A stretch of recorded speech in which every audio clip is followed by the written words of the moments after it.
What in your mind makes a good leader? One of the things that I do in retirement is I teach leadership in business schools and to businesses. And I've looked at today's environment, and in fact, a lot of the lessons that I talk to them about are things I learned myself in Iraq and leading the Army. And so I basically, for me, it's three things. It's vision, courage, and character. And that's what it takes, not just necessarily to be a good leader, but to be a successful leader today. And I'll just say a couple of things. Vision.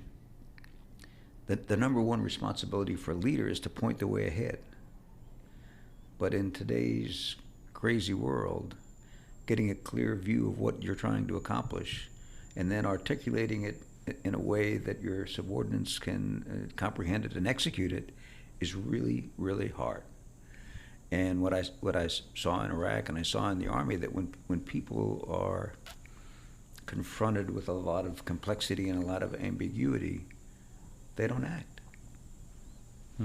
And that's a problem. So the first thing that a leader has to do is be able to figure out what they want the organization to accomplish and then articulate that to their subordinates. The second thing is courage.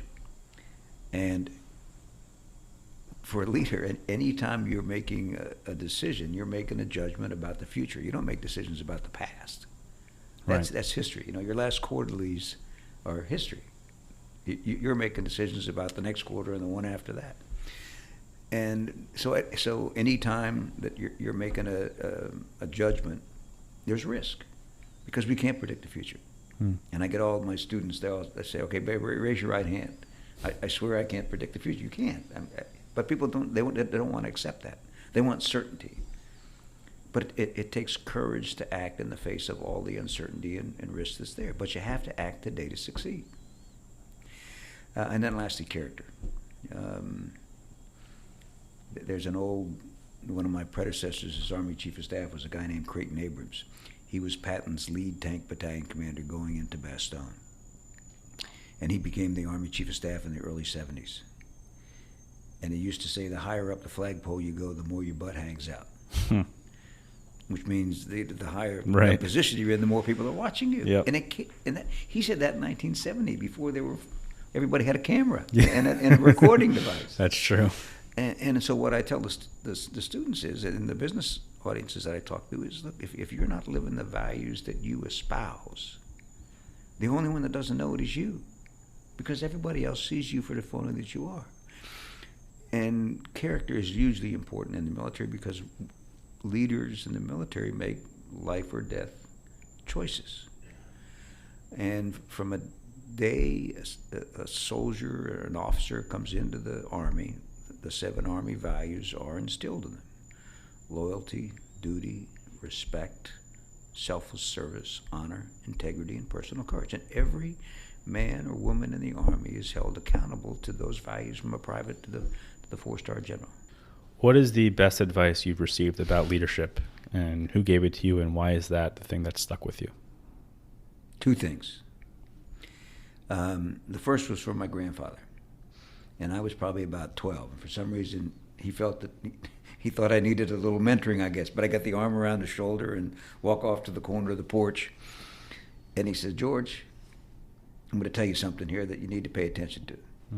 Okay. So he said, you're no better in life. He said, you're no better than anyone, and no one's better than you. So treat everybody with respect, but don't take any guff from anybody. And I was 12, and it took me a while before that sunk in. But it really became the basis of my whole leadership style. And that's how I treat everybody with respect. But I stand up for what I believe in. Yeah. And I treat people with respect until they demonstrate to me that they don't deserve it. And I've got burned a couple of times with that, but it's worth the effort. And then the second one was my dad, and he was a much better athlete than I was. He was captain of the West Point hockey team, but he was a great competitor. And he said, never be afraid to try to be the best. And again, I didn't really appreciate the full impact of that But what he was saying is, if you aim high, you'll be surprised what you can accomplish. And so any organization that I was part of, I tried to make it the best organization of that type that I could make it. And it was about the organization. It wasn't about me. It was about making that organization as good as it could be and making the people in that organization feel like they were part of something really great. You know, people want to be number one. They don't want to be number two. Right. They want to be part of something that's great.